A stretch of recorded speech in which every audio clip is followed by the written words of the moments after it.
Grabando y compartiendo pantalla. Perfecto, ahí está.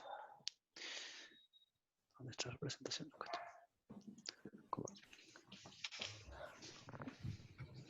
Bueno, estaba en el convenio de Basilea, empiezo de vuelta, así lo... Bueno, el convenio de Basilea sobre el control de los movimientos transfronterizos de los desechos peligrosos y su eliminación fue adoptado en respuesta a fuertes protestas públicas en los años 80, tras el descubrimiento de depósitos de desechos tóxicos en países en vía de desarrollo provenientes del extranjero. El convenio en vigor desde mayo de 1992 busca proteger la salud de las personas y el medio ambiente frente a los efectos perjudiciales de los desechos peligrosos. Las disposiciones del convenio giran en torno a la disminución de la generación de desechos peligrosos y la promoción de la gestión ambientalmente racional de los desechos peligrosos, la restricción de los movimientos transfronterizos de desechos peligrosos y la aplicación de un sistema regulatorio para los movimientos permisibles de estos desechos. Tratado de Maipú. El Tratado de Maipú, oficialmente Tratado de Maipú de Integración y Cooperación. Este es el que de los desechos peligrosos y la eliminación, era el que le decía justamente que está el convenio y está la convención de Basilea sobre bancos centrales, que regula todo el tema de otorgamiento crediticio en bancos, la de crédito. Ok, bueno. Tratado de Maipú. El Tratado de Maipú, oficialmente el Tratado de Maipú de Integración y Cooperación entre la República de Chile y la República Argentina, es un tratado bilateral firmado por los gobiernos de Argentina y de Chile el 30 de octubre de 2009. El tratado busca reforzar la integración entre ambos países vecinos en los campos cultural, social, económico y comercial. Bien. ¿Pasó a salir? Bueno, ahora del Congreso de Viena. Sí. El tratado. Sí. Bueno, la Convención de Viena sobre el derecho de los datados fue suscrita en Viena, Austria, el 23 de mayo de 1969 y entró en vigencia recién el 27 de enero de 1980. 11 años después. Sí. Fue elaborado por una conferencia internacional reunida en la capital austríaca sobre la base de un proyecto preparado durante más de 15 años de trabajo por la Comisión de Derecho Internacional de las Naciones Unidas y cuyo fin fue codificar el derecho internacional consuetudinario de los tratados y además desarrollarlo progresivamente. La denominada Convención de Viena entró en vigor a principios de 1980 y es un acuerdo con carácter internacional en relación con el mercado de compraventa de mercadería. Se trata de un pacto enmarcado dentro del derecho internacional y que regula los contratos del tráfico mercantil en el conjunto del planeta. En la actualidad, la Convención de Viena es un acuerdo suscrito por más de 80 países del mundo. De una forma sencilla, este gran pacto consiste en la exigencia que tiene el vendedor de transmitirle al comprador la propiedad de las mercaderías libres de carga. Esto se debe a que de esta manera se evita entrar en conflicto con otras tradiciones legales, las cuales podrían haber obstaculizado una normativa internacional como la de la Convención de Viena. En este sentido, la Convención de Viena no dice cómo se debe interpretar las normas, sino que hace hincapié en los principios generales que deben regir las relaciones comerciales. Así, la dimensión internacional de este acuerdo hace que un juez de un país determinado no pueda interpretar las disposiciones según el significado de su ordenamiento jurídico interno, sino que debe tener presente su carácter internacional. Algunas particularidades del Congreso de Viena. Los contratos de compraventa se refieren al suministro de mercaderías sujetas a manufactura y por lo tanto no son aplicables a la compraventa de mercaderías para uso privado, a títulos de comercio o a subasta de bienes. El contenido de la Convención de Viena tiene el propósito de promover la uniformidad de las relaciones comerciales y favorecer la compraventa en su dimensión transnacional. Los contratos solamente tendrán efecto y validez si son conocidos por las partes implicadas. El vendedor de unas mercaderías está obligado a entregarlas según lo establecido por el contrato, de manera claramente identificadas y con la correspondiente documentación. Asimismo, se especifican las responsabilidades que debe asumir el vendedor en relación al envasado, al transporte y a la seguridad de las mercancías. Por otro lado, el comprador tiene que cumplir una serie de obligaciones relacionadas con el examen de las mercancías, los plazos de pago y la conformidad de la recepción de las mercaderías. Por último, se especifican aquellos derechos y acciones legales que se pueden promover en caso de un incumplimiento de un contrato. La Convención, en cuanto tal, no posee efecto retroactivo, pues solo se aplica a los tratados celebrados después de su entrada en vigor y no a los celebrados con anterioridad.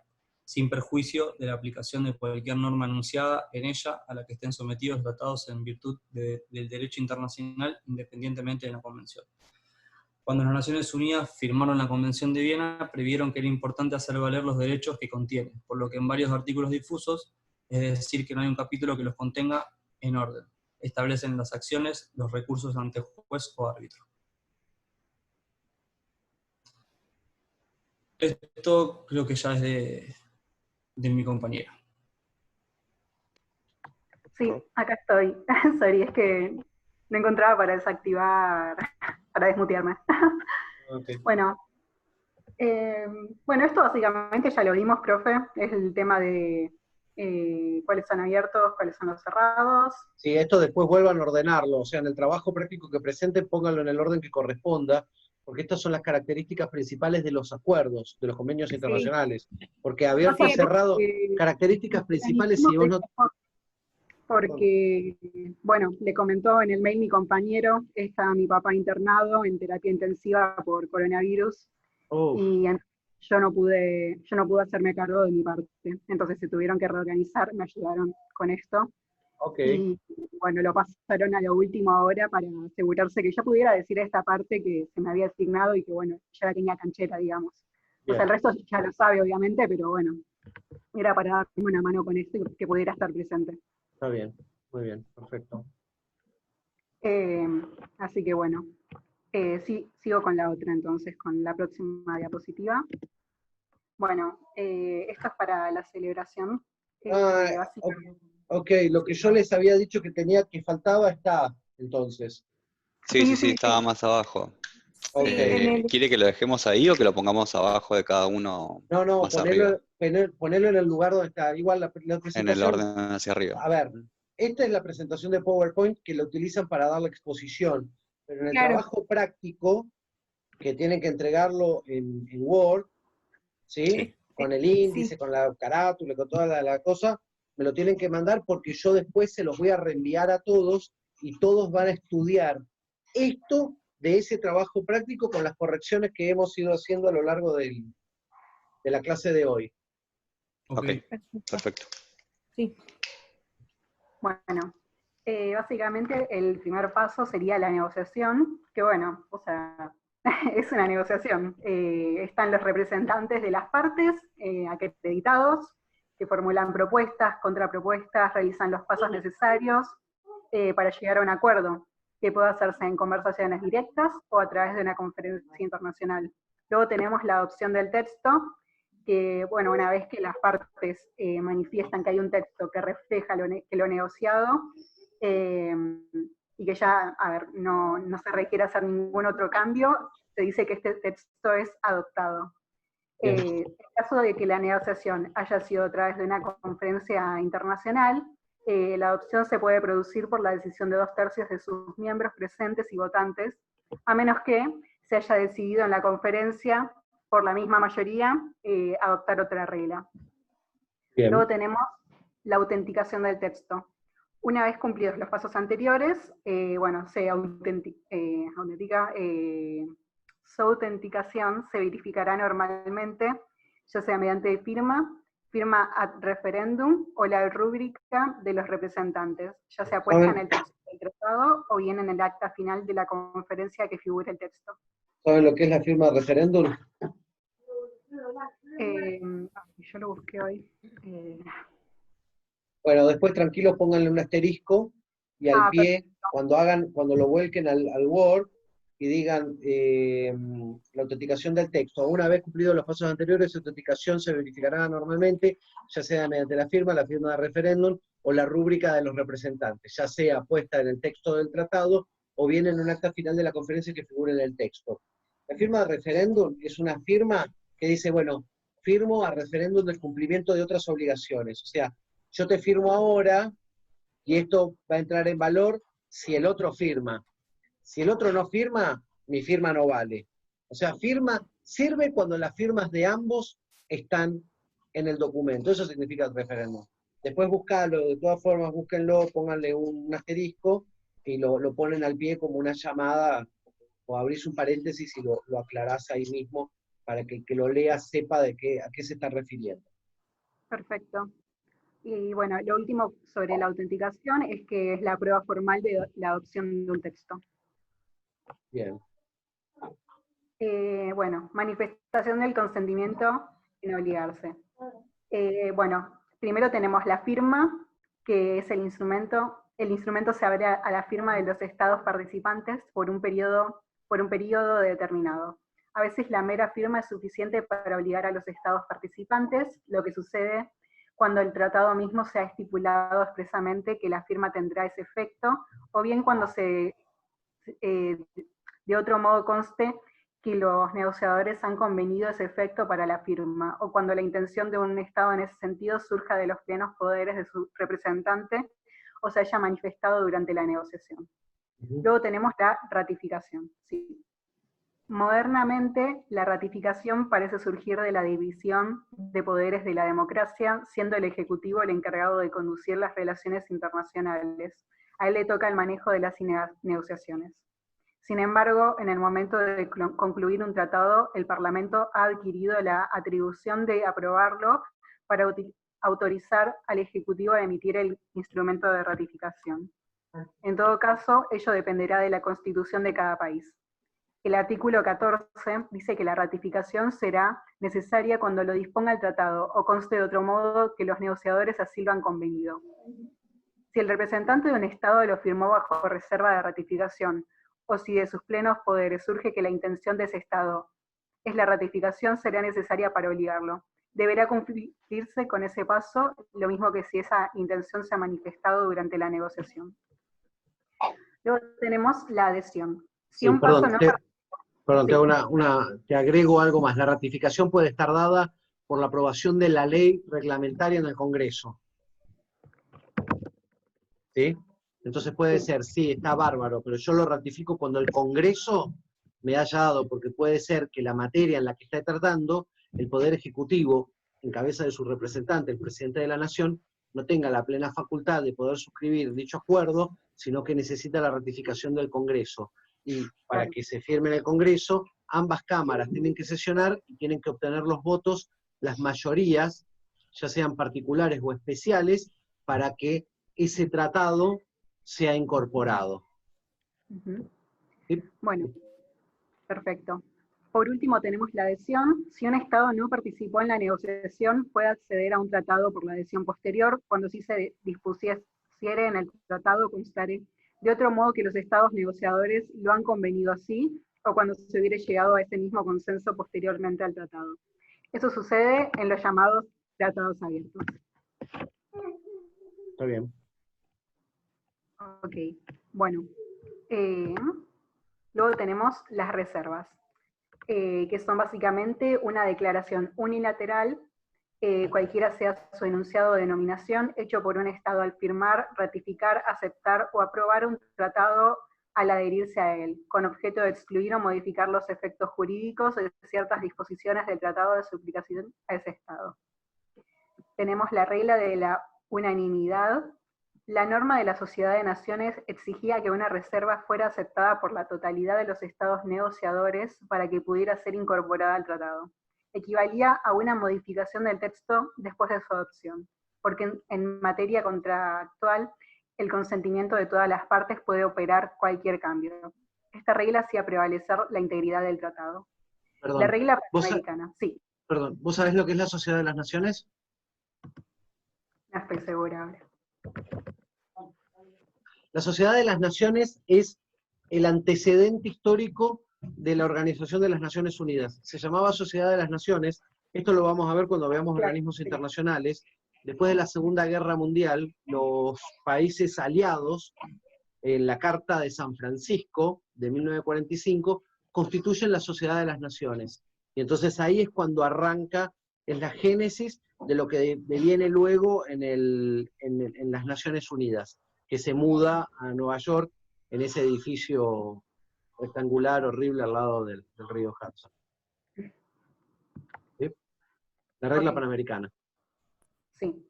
El Consejo Directivo de la Unión Panamericana adoptó en 1932 3 reglas sobre el efecto de las reservas en las convenciones multilaterales interamericanas que se impusieran en la práctica, favoreciendo la mayor participación de los estados. Un tratado estará en vigor en la forma en que fue firmado entre aquellos países que lo firmen sin reservas, en los términos en los cuales fue originalmente firmado y redactado.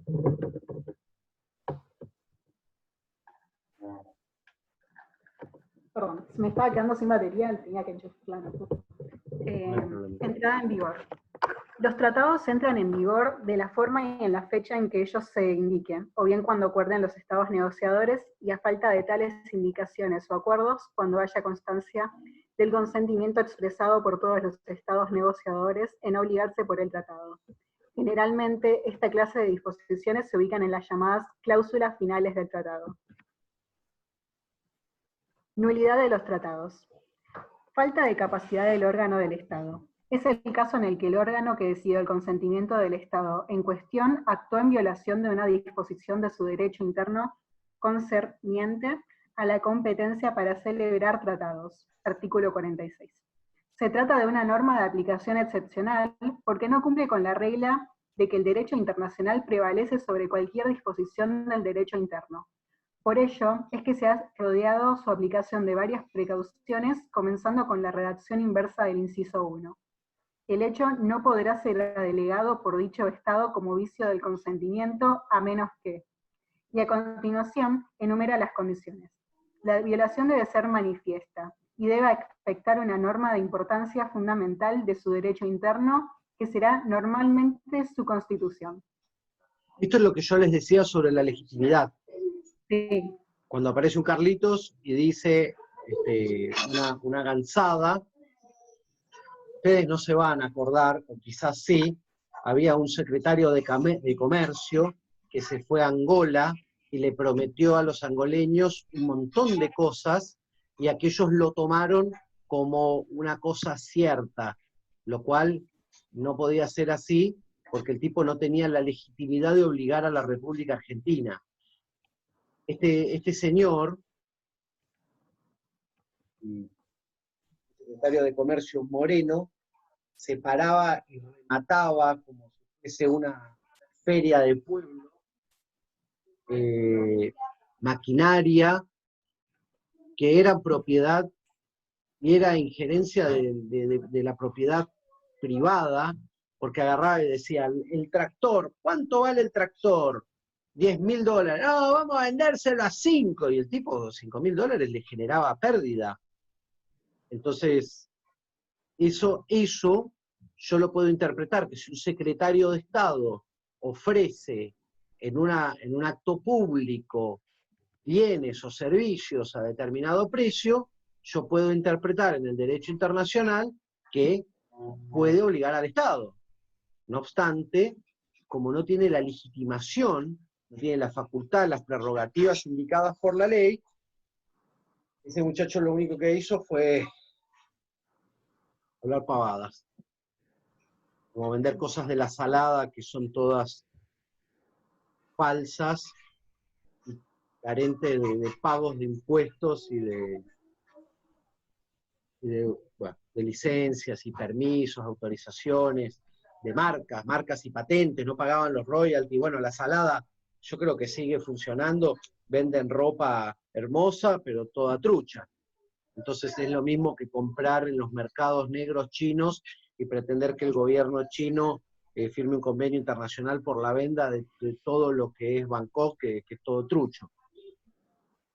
Este es el ejemplo para decir que el tipo no está legitimado para hacer todo ese circo, perdón, toda esa oferta pública.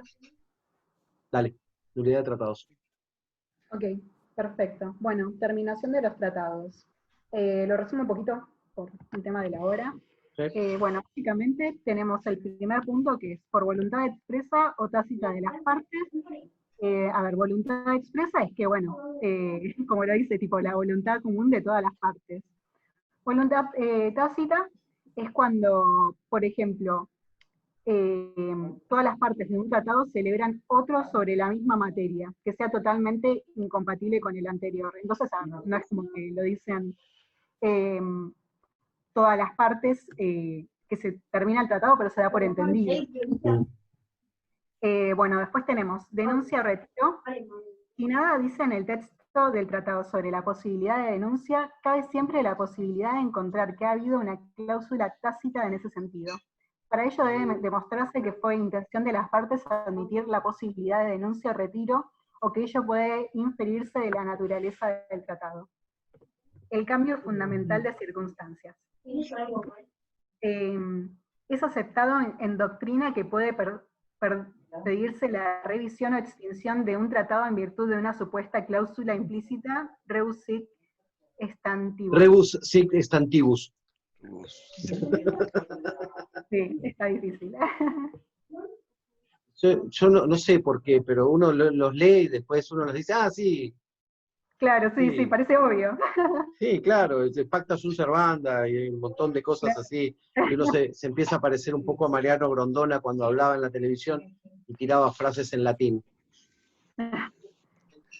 Bueno, terminación de tratados multilaterales.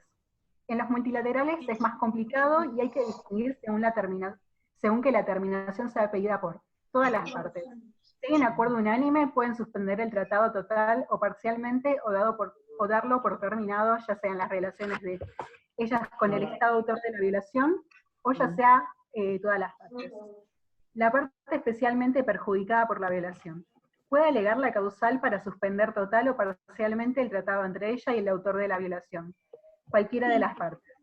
La parte en cuestión puede pedir lo mismo que la anterior, pero solo si el tratado es de tal índole que una violación grave de sus disposiciones por una de las partes modifica radicalmente la posición de cada parte con respecto al cumplimiento de sus obligaciones. Suspensión del tratado. Solución pacífica de controversias relativas a la terminación o suspensión de un tratado como así su nulidad.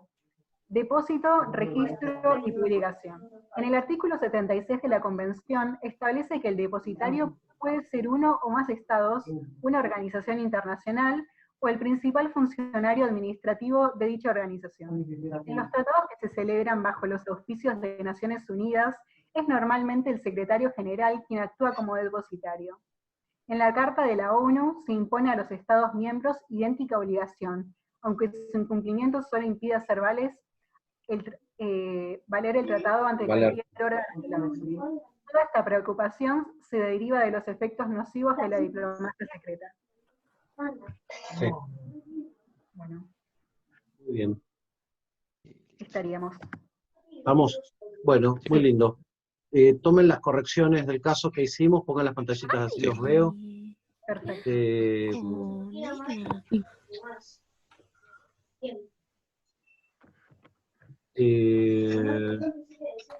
Normas 2020. Vamos a ver, bánquenme un segundo. Esta es la unidad 1. ¿Y cuál era el título de esta? 2, la unidad 2. Tratados. Los tratados internacionales y otras fuentes. Ali. No, es la unidad 1 esta. Ah, no, esta es la... No, la 2. Ah, es la 2, la 1, hoy es 26. ¿Qué fue lo primero? Era derecho, introducción al derecho internacional. Y esto es derecho, ¿cómo se llama esta bolilla? Este es los tratados internacionales y otras fuentes. Tratados internacionales y sus fuentes. Y otras fuentes. Y otras fuentes. Y acá hay tanta gente como 18. 18, no, 17 había acá. Y esto es tratados. Muy bien. 3. Guardo. Cierro. Ah, qué huevón. Perdón. Claro, Derecho Internacional, Unidad 2. Perdón, tengo una copia. Esto es tratados internacionales y sus... Y otras fuentes. 18. Perfecto, guardar. Y ahora vamos a la planilla de asistencia.